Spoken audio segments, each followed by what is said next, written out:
बिहार में फिर पांव पसार रहा है कोरोना। पटना में संक्रमितों की संख्या जो है वो 22 बताई जा रही है। 2 दिनों में मिले 12 नए पॉजिटिव मरीज। तो देखिए, कोरोना एक बार फिर से पैर पसारता हुआ नजर आ रहा है। पिछले 24 घंटे की बात करेंगे तो एक जूनियर डॉक्टर समेत 7 लोग कोरोना पॉजिटिव पाए गए हैं। एनएमसीएच में 3 और प्राइवेट लैब में 4 लोग संक्रमित। बीते एक हफ्ते में पटना में 17 लोगों में कोरोना की पुष्टि हुई है।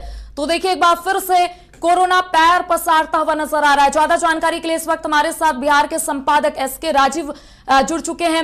राजीव जी, जिस तरीके से कोरोना जो एक बार फिर से पैर पसारता हुआ नजर आ रहा है, और इस बीच एक सवाल जो है सभी के जहन में है कि आखिर अस्पतालों में इसको लेकर क्या कुछ तैयारियां जो है वो फिलहाल की जा रही है, और फिलहाल कितने लोगों की कोरोना की पुष्टि जो है वो फिलहाल सामने आई है? नहीं, देखिए करिश्मा, दरअसल में बिहार में जो कोरोना है उसका अब कहर, आप कह सकते हैं कि कोरोना कहर बरपाना शुरू कर दिया है। और आज से 7 दिन पहले जब पहला मरीज कोरोना का मिला था पटना के एम्स में, तो उस समय इस बात का अंदाज़ा लगा लिया गया था कि आने वाले दिनों में कोरोना के मरीजों की संख्या में इजाफा हो सकता है। और देखिए कि 7 दिनों के भीतर जो है वो 22 केस फिलहाल अभी पटना में है, और 2 दिनों के भीतर 12 केस जो है वो मिले हैं। यानी कि कोरोना जो आप, हम लोग जब कोरोना के समय में, आपको याद होगा कि जब हम लोग रिपोर्टिंग में थे तो हम लोग कहते थे कि भाई कोरोना विस्फोटक रूप धारण कर रहा है, कोरोना विस्फोट कर रहा है। तो आप अंदाज़ा लगाइए कि 2 दिनों में 12 मरीज कोरोना के मिले हैं। और कल प्रधानमंत्री भी बिहार में थे, कल और परसों।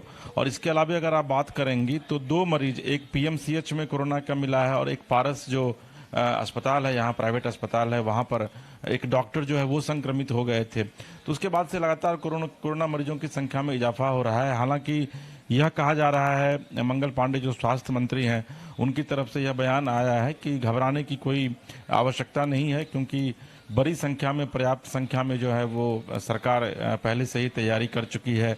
प्रत्यय अमृत हैं, स्वास्थ्य विभाग के एसीएस हैं, वो उन्होंने कहा है कि ऑक्सीजन सिलेंडर की व्यवस्था कर ली गई है। एक पूरा जो पीएमसीएच में जो एक वार्ड है उसको पूरा क्वारंटाइन वार्ड जो है उसको बनाया गया है। तो इसलिए लोगों को घबराने की आवश्यकता नहीं। और इस बार जो कोरोना का जो ये वेरिएंट है, ये जानलेवा नहीं है, लेकिन इतना जरूर है कि लोगों को परेशान कर सकता है।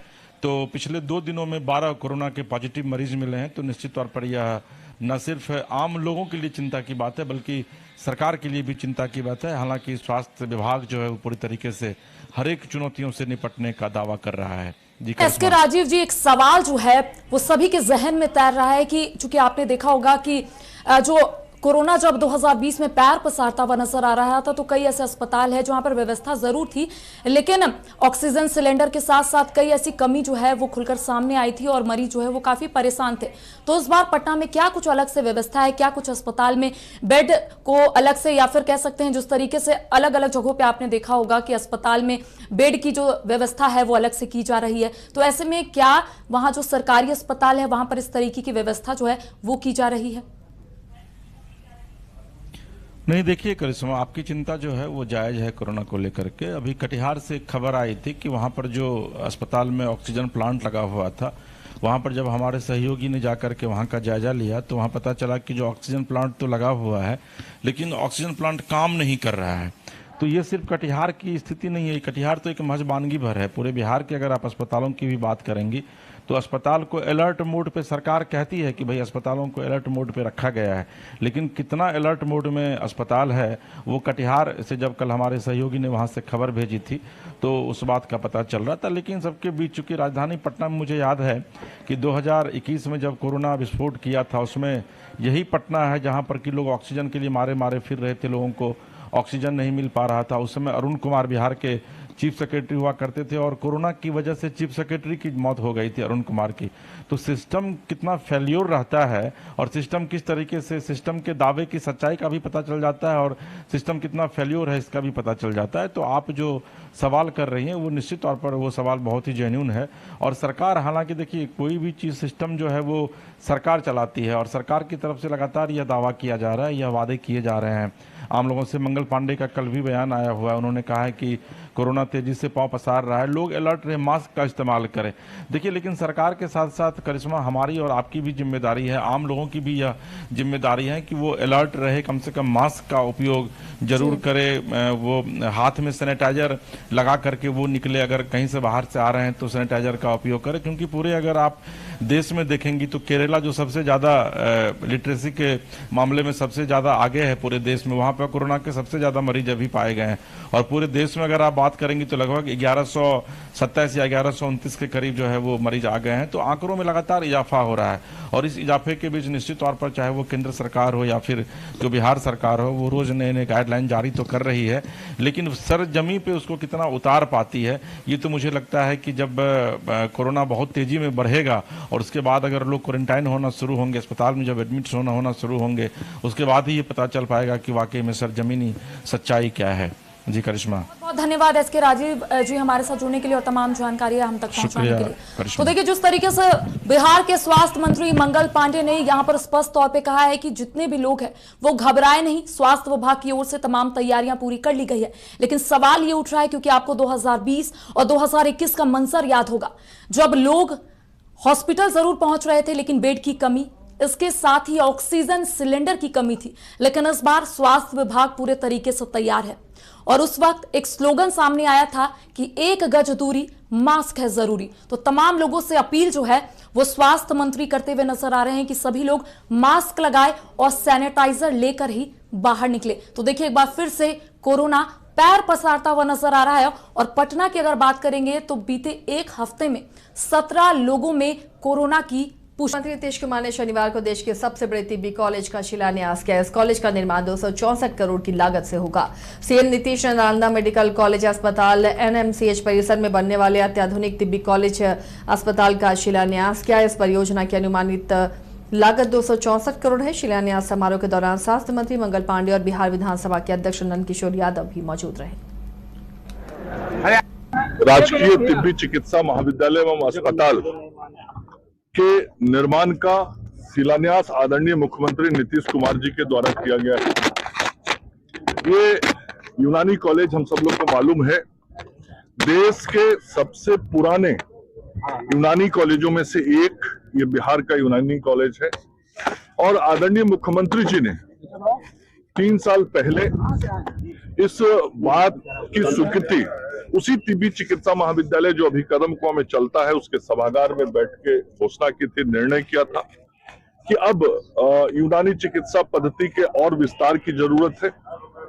और प्रधानमंत्री जी का जो सपना है आयुष चिकित्सा व्यवस्था को बृहत्तर करना, उस आयुष चिकित्सा पद्धति को बृहत्तर करने के लिए ही आदरणीय मुख्यमंत्री जी ने राज्य कोष से ये 264 करोड़ रुपए के राजकीय तिब्बी चिकित्सा महाविद्यालय अस्पताल का निर्णय किया था। पटना साहिब विधानसभा क्षेत्र सर्वाधिक विकास का केंद्र बना है। एनडीए की सरकार को हम धन्यवाद देना चाहते हैं, और विशेष करके स्वास्थ्य मंत्री जी ने आज जो कार्यक्रम किया यहाँ, उनको विशेष धन्यवाद देते हैं। यहाँ तिब्बी कॉलेज की स्थापना का निर्णय लिया उन्होंने, पूरे नए भवन निर्माण का निर्णय लिया है। वैसे पहले से भी हम लोग यहाँ रीजनल इंस्टीट्यूट ऑफ यूनानी मेडिसिन का भवन बना करके वहाँ दवाखाना हम लोग चला भी रहे हैं, लेकिन ये मेडिकल कॉलेज यहाँ आने से उस क्षेत्र में इलाज कराने वाले लोग, पढ़ने वाले लोगों को बड़ी सुविधा होगी। पटना सिटी का एक एक इंच भूमि विकास के लिए चल पड़ा है। राजकीय तिब्बी चिकित्सा महाविद्यालय एवं अस्पताल के निर्माण का शिलान्यास आदरणीय मुख्यमंत्री नीतीश कुमार जी के द्वारा किया गया है। ये यूनानी कॉलेज हम सब लोग को मालूम है, देश के बिहार दौरे पर आए पीएम मोदी को लिट्टी चोखा परोसा गया। पीएम बिहारी लिट्टी चोखा के मुरीद हो गए। प्रधानमंत्री के बिहार दौरे और लिट्टी चोखा को लेकर बिहार के लोगों की क्या राय है, ये जानने की कोशिश की न्यूज बाइस्कोप के संवाददाता ने। प्रधानमंत्री 2 दिवसीय दौरे पर बिहार आए थे और पटना में कल उनका विश्राम हुआ था, और इस दौरान जो है बिहारी व्यंजन जो है हम लोग का बिहारी व्यंजन वो उन्हें परोसा गया, जिसमें चर्चा है जो लिट्टी चोखा भी उन्हें दिया गया।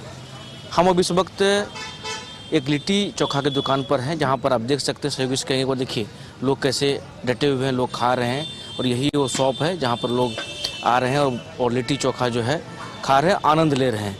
लिट्टी चोखा के बारे में ये कहा जाता है तमाम जो भी बाहर से लोग आते हैं, चाहे कोई भी हो, अभिनेता हो, नेता हो, खास करके यहाँ का लिट्टी चोखा का वो आनंद लेते हैं। लेकिन कल जिस प्रकार से प्रधानमंत्री मोदी जी को कल जिस प्रकार से प्रधानमंत्री नरेंद्र मोदी को लिट्टी चोखा जो है बिहारी व्यंजन में दिया गया, जिसकी चर्चाएं जोरों शोरों से हैं, जो बिहारी व्यंजन को लेकर के जो है तमाम तरह की जो बातें हैं वो सामने आती है। बिहारी व्यंजन जो है काफ़ी मशहूर है, खास करके साथ ही इसमें जो लिट्टी चोखा है वो ज़्यादा मशहूर है। कल पीएम मोदी पटना में थे, रुके हुए थे, उन्हें लिट्टी चोखा जो है दिया गया। लिट्टी चोखा को आप कैसे देखते हैं, कितना मशहूर है ये? हमारे बिहार का ये लिट्टी चोखा नामी है और हम लोग बिहारी हैं, पागत है। इसको खाने से हम लोग मतलब खाना ना भी खाएंगे तो डटे रहेंगे, इतना तो पावर है लिट्टी चोखा में। मेरा बिहार है, बिहार पे हमें ये चर्चाएं हैं जब पीएम मोदी को भी कल जो है लिट्टी चोखा दिया गया, यहाँ पर जो यहाँ जो व्यंजन है उसमें परोसा गया। कैसे देखते हैं, क्या मतलब ये काफ़ी लोकप्रियता है, काफ़ी मशहूर हो चुका है? तो लिट्टी चोखा तो हमारा बिहार का नाम ही ये है ही, तभी तो वो प्रधानमंत्री जी को भी पसंद आया है कि लिट्टी चोखा ही खाना चाहिए। ये बेस्ट है थोड़ा, हाँ नेचुरल है क्योंकि आग पे सेक के एकदम बनाया जाता है। देखिए हमारे साथ जो है कारीगर भी हैं, उनसे भी जुड़ेंगे क्योंकि देखिए ये मेकिंग करते बनाते हैं। क्या मेकिंग रहता है, कितना देर लगता है इसको आपको बनाने में? इसे आधा घंटा करीब सेकने में लगता है। लोगों के लिए फायदेमंद क्यों है, अगर आपसे पूछे हम लोगों के लिए, लोग क्यों खाए लिट्टी चोखा, फायदेमंद क्यों है? सूखा आइटम है, इसमें कुछ तेल मसाला नहीं रहता है, इसलिए लोग ज़्यादा पसंद करते हैं इसको। कल प्रधानमंत्री जी को बिहारी व्यंजन परोसा गया जिसमें लिट्टी चोखा भी दिया गया, तो आपको तो कहीं लगता होगा भाई आप लोग जिसको जो बेचते हैं कहीं न कहीं वो मशहूर है, प्रधानमंत्री जी को भी दिया गया खाने के लिए। बिहार का मशहूर लिट्टी चोखा है, ये खाने में सेहत के लिए बहुत बढ़िया है। इसमें कोई भी मतलब तेल मसाला का आइटम नहीं है, इसलिए लोग ज़्यादा पसंद करते हैं।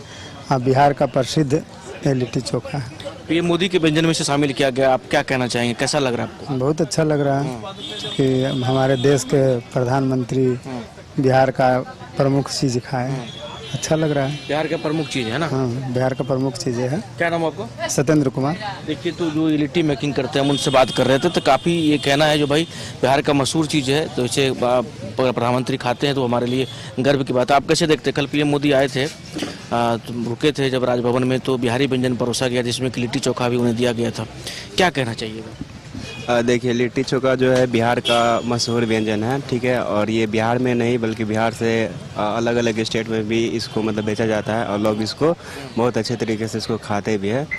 और ये चीज़ है, इसमें किसी प्रकार का ज़्यादा मसाला नहीं होता, ज़्यादा तेल नहीं होता, ये मतलब नेचुरल होता है और शरीर को इंस्टेंट एनर्जी देता है जी। प्रधानमंत्री जी कल इसको टेस्ट किए, क्या कहना चाहेंगे? वैसे तो हम वहाँ थे नहीं, लेकिन उनको भी अच्छा ही लगा होगा क्योंकि इतना भी बढ़िया चीज़ है ये भी।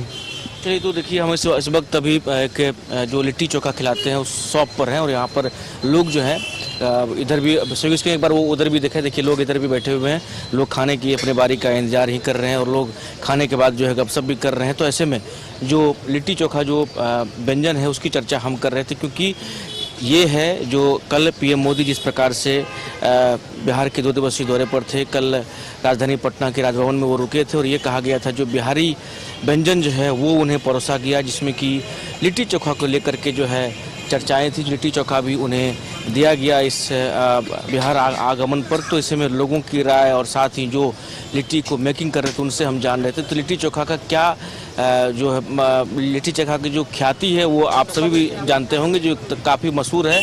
यह अब बिहारी व्यंजन ही नहीं रह गया है, बाकी देश विदेश में भी लोग इसे पसंद करते हैं। बाहर से जो भी मेहमान आते हैं बिहार खास करके उनका पसंद होता है वो लिट्टी चोखा खाएँ।